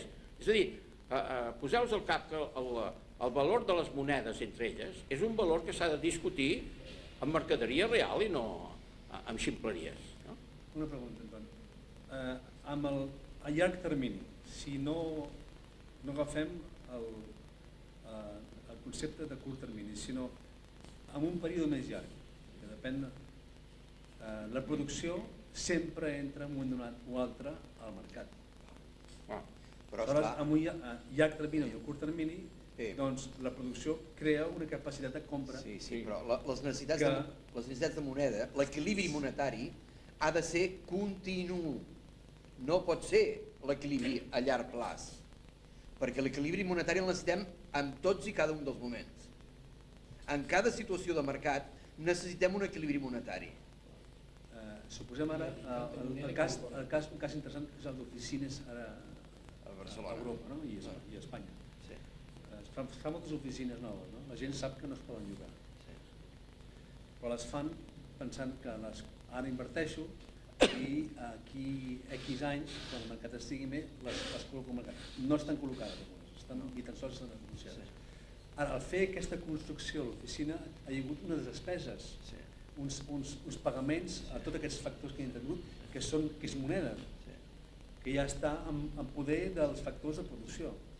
Aquesta moneda existeix, malgrat que el producte que és a l'oficina no està al mercat. Sí, Però és una pèrdua neta. La moneda s'ha creat ja. Aviam, tota aquella gent que necessitat mercaderia, que necessitat moneda, era perquè mercadejaven. Per què han necessitat els constructors d'edificis els diners? Per pagar al contratista, per pagar l'arquitecte, per pagar el ciment, per pagar els totxos, per tal. I l'arquitecte això era mercat. Té diners per anar al mercat. Passa aquest mercat. Si abans no hi ha oficines, comprar pomes. I si no hi ha ni pomes, ni peres, ni oficines, ni res, només hi ha xupa-xups, doncs el preu dels xupa-xups... Si no tenim equilibri monetari, si tinguéssim equilibri monetari, i això és la funció que ha de complir la moneda, és ser un producte d'intercanvi real i d'acord amb les necessitats de la comunitat. I això, que és molt difícil d'aconseguir, jo no dic que avui no entrem com ho aconseguim, però que és una obligació de la moneda, si no tenim equilibri monetari, o tindrem inflació o tindrem deflació. Una cosa és que, donades les apetències del mercat, els preus pugin i baixin, perquè el fet de que els lloguers de les oficines, com que no es venen, baixen, això no vol dir que hi hagi deflació. Resulta que el mercat ha canviat. Ha canviat l'interès del mercat, les necessitats del mercat han variat, perquè el mercat és una cosa viva. I esclar, controlar una cosa que canvia contínuament entenc que és molt difícil. I si a més depèn de tants factors. Però l'equilibri monetari és necessari i imprescindible pel bon funcionament d'una economia en cada un dels moments, en cada situació de mercat que està creant a cada moment. Sí, però no l'heu acabat de contestar. O sigui, ella, què passa amb aquest... Ella ha fet unes despeses per pagar a tots els proveïdors per construir, i una vegada construït potser es passa 3 anys amb l'edifici tancat. Hi ha un senyor o altre que té els seus estalvis posats en l'edifici. 15 o 20 o 30, això és un error tàctic dels senyors de la construcció, i res més. Aquests senyors s'han equivocat. Sí que és una pèrdua neta. No, en alguns casos és forçament, Exacte, per exemple. Però és una Per inversió. exemple, Alemanya de 1948, que jo vaig visitar Alemanya i tot estava destruït, no? I 1958 va resoldre completament el problema de l'habitatge. Ho va resoldre el ministre d'Hisenda, que ja no me'n recordo com se deia, d'Adenauer, no? Es va inventar aquest senyor... Què? Sí, Erhard, que era un gran senyor perquè fumava cigarro, a més. Aquest senyor es va inventar una cosa, no? Quan va fer el canvi de moneda d'acord amb els americans, va dir donaré 100 marcs nous a cada família durant 6 mesos. Durant 6 mesos cap banc pot refusar un crèdit amb una empresa que estigui auditada, correctament auditada, i també durant 6 mesos. I va escriure la seva memòria, diu, si en lloc de posar aquesta restricció de 6 mesos no hagués posat cap restricció de temps, diu, la revolució ja estava feta. Primer punt. Segon punt, aquest senyor no va donar cap subvenció ni als propietaris de finques, ni als promotors de pisos, ni això, ni allò, ni més allà. Va dir, senyors, vostès construeixin amb els diners que tinguin i amb els diners que els hi donguin els bancs. I quan tinguin la casa construïda, vostès m'ho diuen. Llavors, va demanar al col·legi d'arquitectes de cada ciutat i els hi va donar els diners necessaris per això, que nombressin 2 o 3 o 4 arquitectes, segons la importància de l'obra, que diguessin aquesta obra durarà com a mínim 100 anys i té una habitabilitat satisfactòria.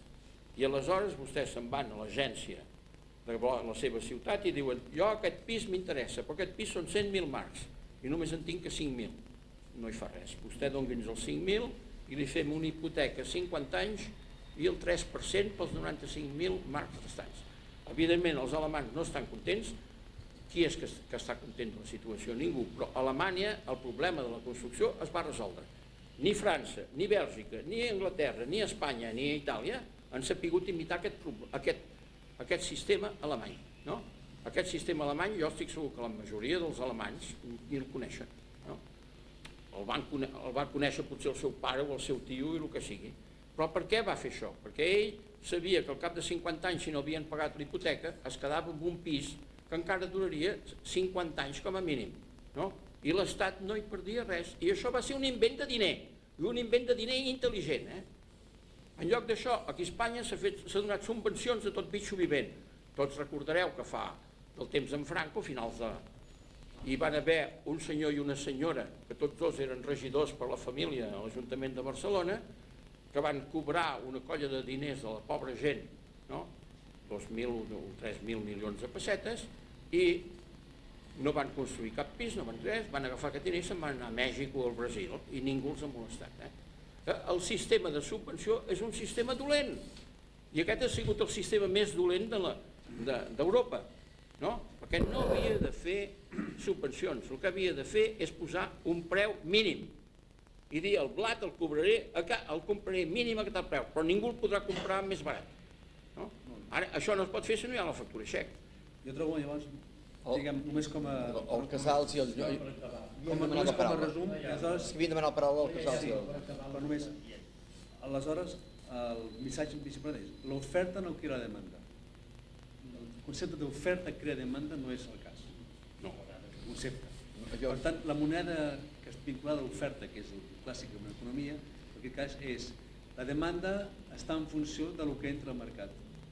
No, està en funció... I la moneda està en funció del que es disposen els oferents que col·loquen al mercat, però no de l'oferta real com a producció. Jo ho diria d'una altra manera. Jo ho diria d'una altra manera.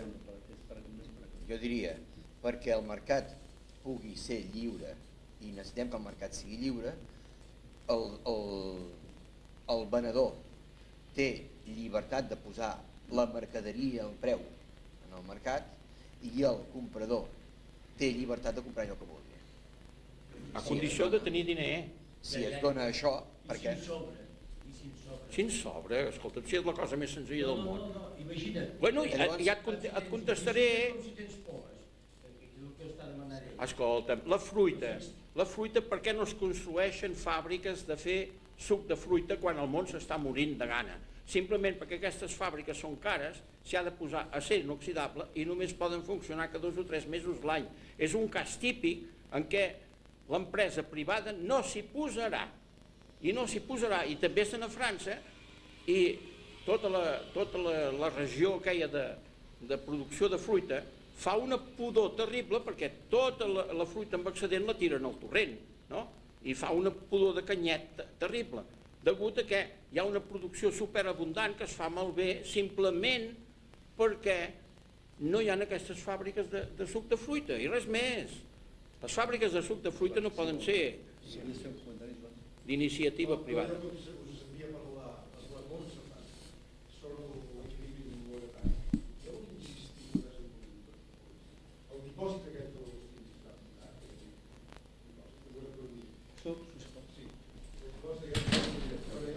aquest dipòsit potser n'hi afegiria un altre, o sigui, hi estaràs d'acord.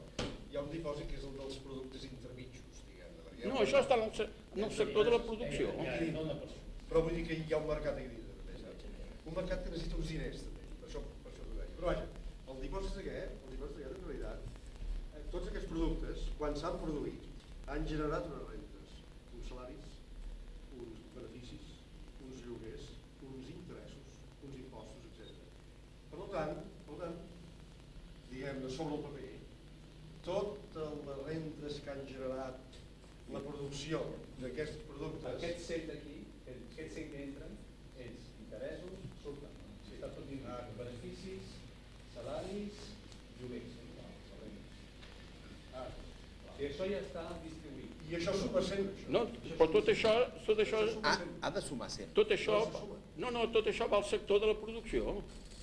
El sector de la producció dels productors consumidors. O sigui, són uns treballadors, diguem, uns assalariats, uns empresaris, uns alcaldes, diguem, amb la seva hisenda pública, uns banquers que han rebut com a rendes 100, però exactament 100.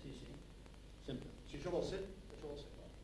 Llavors vol dir, si no hi ha dubtes sobre això, vol dir que, sorprèn, almenys sorprèn, que no hi hagi un equilibri automàtic. Un equilibri automàtic, podríem dir, monetari. Jo us diré la meva impressió, perquè no hi és. És degut a què? No sols aquestes rendes d'aquí, no solament compren productes de l'economia real, també compren productes financers. I està.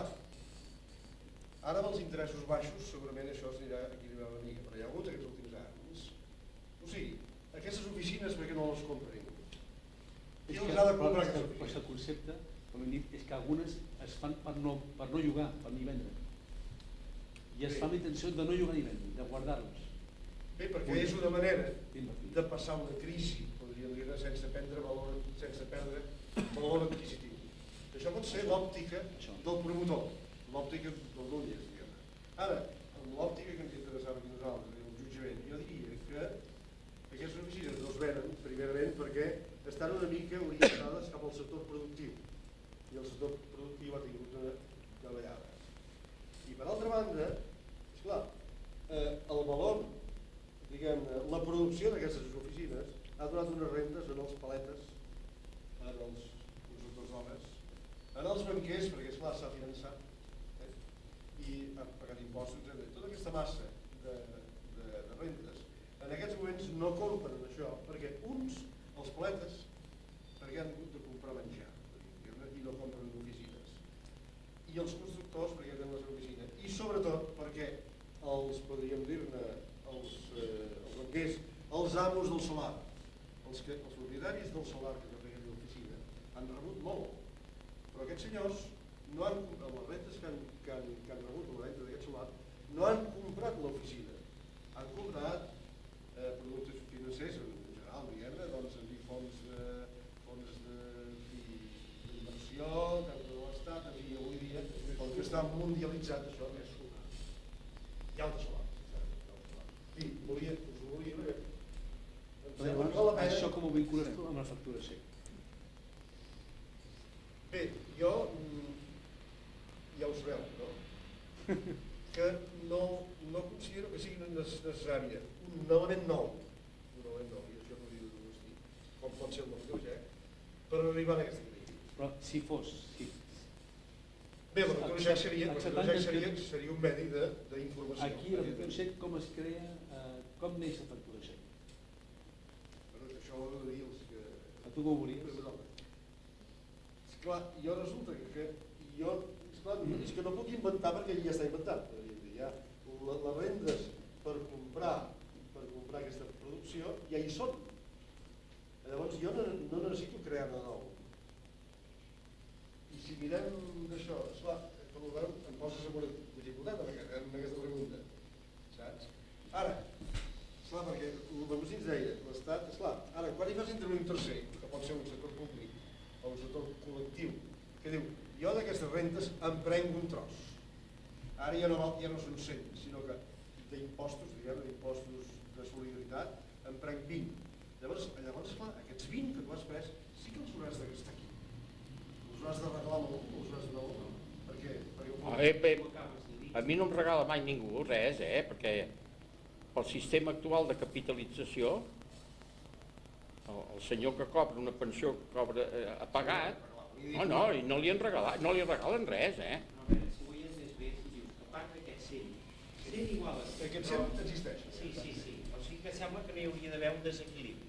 No hi ha Però tu mateix has dit que a part d'aquest 100 van a la reinversió. Aquesta Hi ha un reinversió... sifon, alguns van aquí, altres sifons. Sí, però van a la reinversió.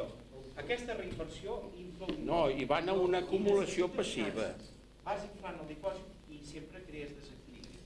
Bueno, aviam, jo no m'hi explico. Aquesta fletxa que ha posat aquesta sageta que has Aviam. és que part d'aquest diner, o sigui, el que compra, el que no necessita comprar menjar ni comprar una cosa immediata, aquest fa, no col·loca, el que els francesos diuen molt bé, distingeixen entre invertir en una màquina o bé col·locar en un producte financer.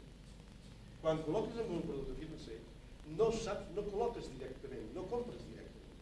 Et sembla que indirectament en compres. Ara ens hauríem de remetre en aquella polèmica que vam tenir el Morell i jo aquí mateix sobre els efectes destructius del sistema financer. Va, no vull tornar-hi a cosa. Però jo li vaig dir, vaig acusar el sistema financer de que passeta que entrava el sistema financer no era segur que anés a la línia real. I això és molt greu. I aquesta acusació és gravíssima. Però si jo no estic segur. Ho toco, per mal. No pots impedir. Llavors, el dir això és que aquesta fuita, aquesta fuga, és la que t'obliga a injectar diner nou. No, aviam, aquesta fuga que vosaltres dieu es queda entre els productors consumidors que, repeteixo, són empresaris, capitalistes, inventors i treballadors. No? I això forma part del complex de la producció. I no hi ha fuga, sinó que torna a entrar. Llavors hi pot entrar, sigui d'una manera inversiva activa, sigui d'una manera acumulativa passiva. Jo m'he descuidat en tot el que els he dit que s'ha de distingir la hisenda passiva de la hisenda activa. La hisenda activa serà únicament el diner que es mou per factura xec.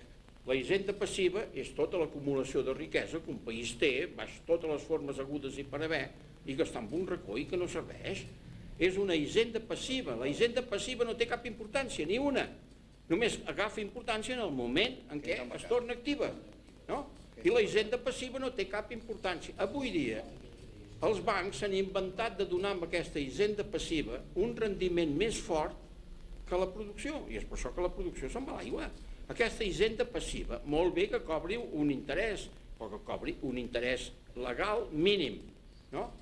I que els bancs hagin de pagar als seus clients que els hi presten diner amb un interès més alt que l'interès comunitari. I això es pot fer. El principal és adonar-se sempre d'una cosa. En el mercat no hi ha fugides. En la societat tampoc n'hi ha. Si hi ha fugides és perquè es vol, no?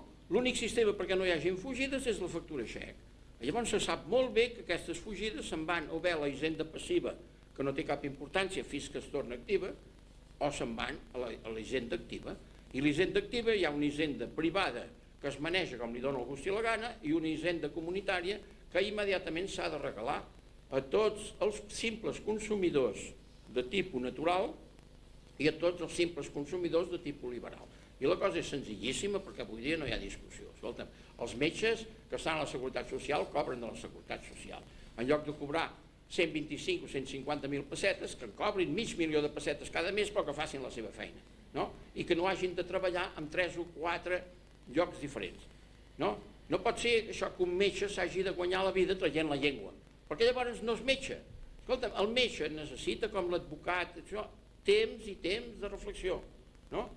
I no pot tenir 50... Per exemple, els metges de la Seguretat Social són pagats pel nombre de malalts que tenen. Escolta, un metge pot atendre, potser sí, pot arribar a 100 famílies, però no pot atendre 1.000 famílies, com hi ha una escolla de metges que ho tenen. És a dir, si hi ha abusos de societat, abusos de mercat i abusos deliberats, és perquè els nostres estatismes són tan imbècils, però imbècils que vol dir que no són capaços de manar, no són capaços de fer les coses ben fetes i que a més estan dominats per la propietat privada que aquests estatismes tenen. Mentre un estat sigui ric no hi ha res a fer, perquè com deia Plató, un estat propietari és un propietari privat, però a més de les forces jurídiques que tenen els altres propietaris, l'estat té exèrcit, policia, moltes policies, molts advocats de l'Estat, molt això, molt allò, molts funcionaris, molt de tot, que el defensen totalment.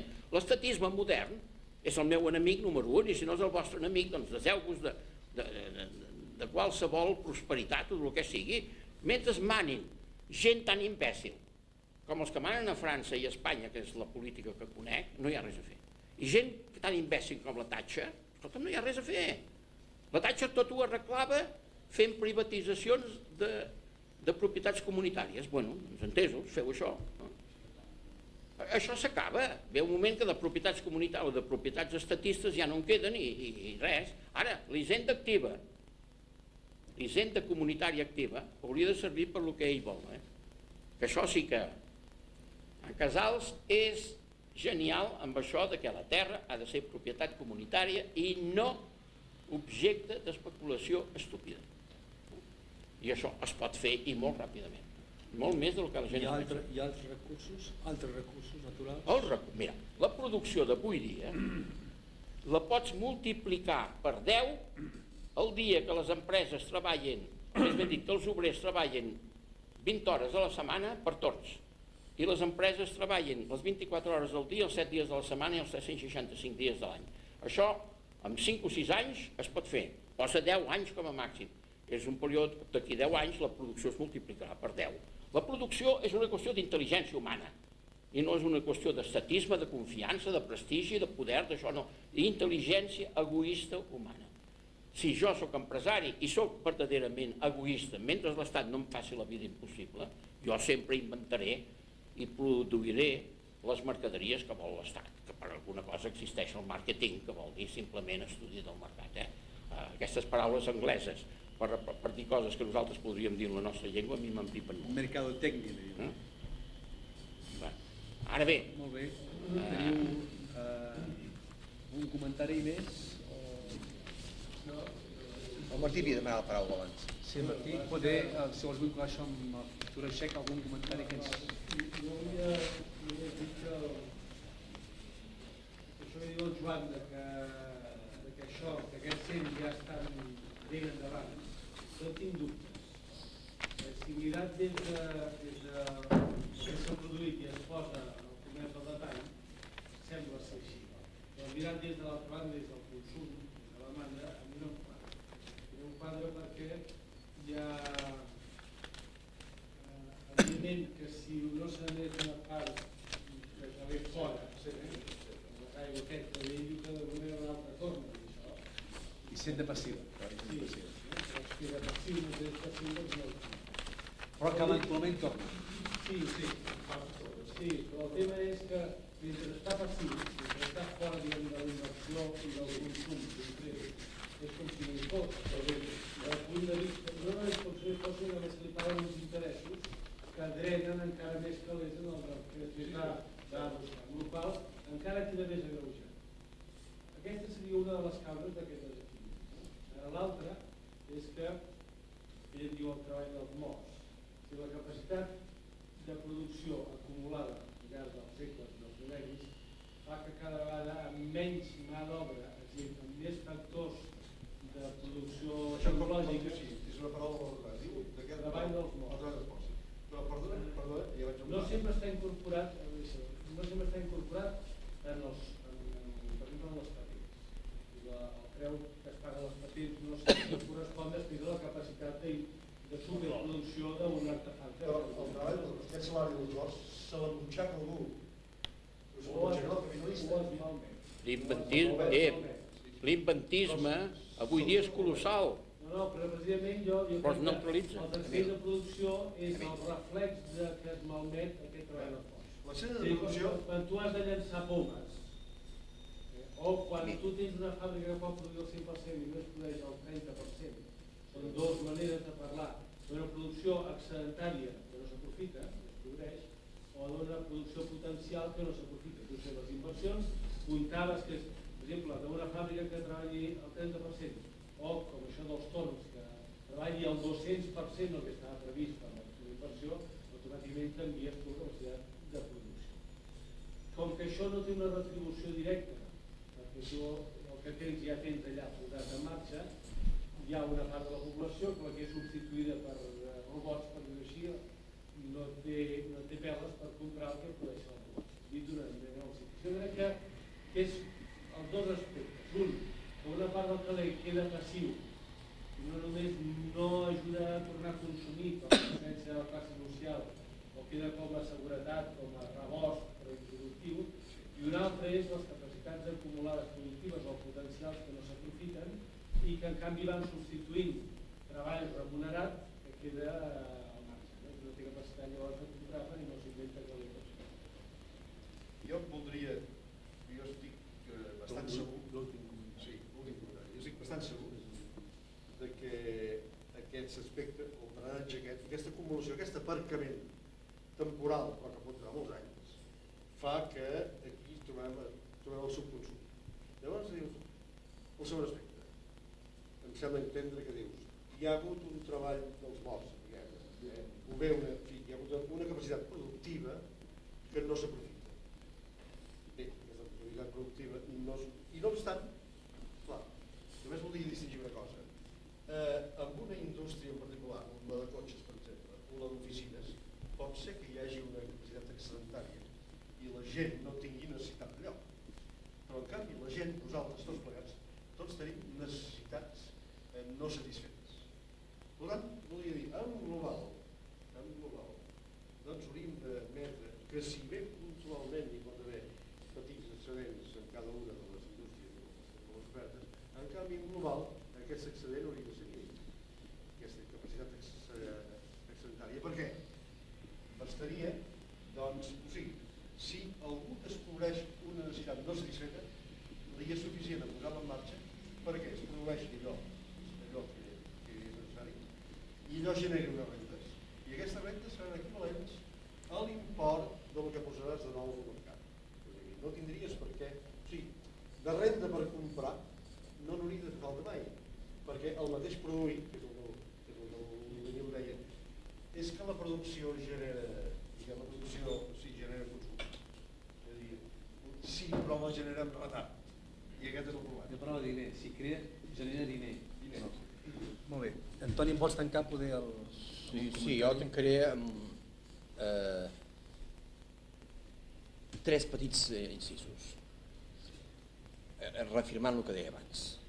L'equilibri monetari el necessitem en cada moment i això és una necessitat d'un sistema econòmic correcte. Segona, és la moneda que ha de servir al mercat, no el mercat que s'ha de supeditar a la moneda. Si és el mercat que s'ha supedita a la moneda, realment tindrem una adaptació del mercat a la moneda disponible, per tant tindrem inflació o deflació. I l'altre és que els factors que influencien en el mercat i per tant en la necessitat monetària és múltiple, que és el que deia i ho explicava jo abans. No és la producció sola, no és només les fugues de diner, no és només això, sinó que és la llibertat dels individus d'actuar en el mercat. I l'obligació de la moneda és estar la que necessita el mercat en tot moment, encara que no siguem capaços de calcular-la. Però si pel fet que no som capaços de calcular-la no tenim la moneda que necessita el mercat en cada moment, no tenim una moneda correcta. Només vull dir això. Només dues coses. Una, que el dilluns l'Antoni aquí durant 9 setmanes farà el tercer cicle dels cursos del dilluns sobre economia i societat del benestar, on algunes de les coses que ha apuntat avui doncs, es podran estudiar durant 9 setmanes. Ell va acabar el curs d'Espinosa i ara comença ell a partir del dilluns. Per tant, els que voleu inscriure i sabeu que els socis hi ha un descompte especial i aquestes coses no veuen molt bé. L'altra cosa és que algunes de les coses que ha explicat, una part de les coses que ha explicat l'Agustí he tingut oportunitat d'explicar-les per televisió, avui que heu vist el primer programa que va sortir fa un mes a Televisió Espanyola i ara el divendres passat ha sortit el segon programa, surten aquestes fitxes i les boles i aquestes coses i moltes altres coses més. Llavors, i que l'Agustí no té vídeo ja no que hem de sopar si voleu poder mirar la segona part, però la primera ja l'he vist. Jo m'agradaria regalar-li això perquè si ho he pogut fer després de 10 anys el tècnic Ho mirarem amb tot. jo no tinc vídeo jo. Jo voldria agrair a Agustí l'esforç que ha fet en presentar tot un... Jo voldria agrair a Agustí l'esforç que has fet aquesta vegada perquè fins ara sempre he pogut parlar esporàdicament, però avui hem pogut dedicar una estona més ferma i em sembla que hem pogut apreciar més que mai la teva tasca de molt temps de reflexió i d'anàlisi d'un tema molt important i molt interessant, amb un enfoc molt únic, molt innovador. Em sembla que ho hem pogut ser avui i amb els teus escrits, a través també del que he pogut interpretar en Martí, em sembla que això quedarà molt ben plasmat per les generacions futures. Sí, gràcies per la teva col·laboració i tot el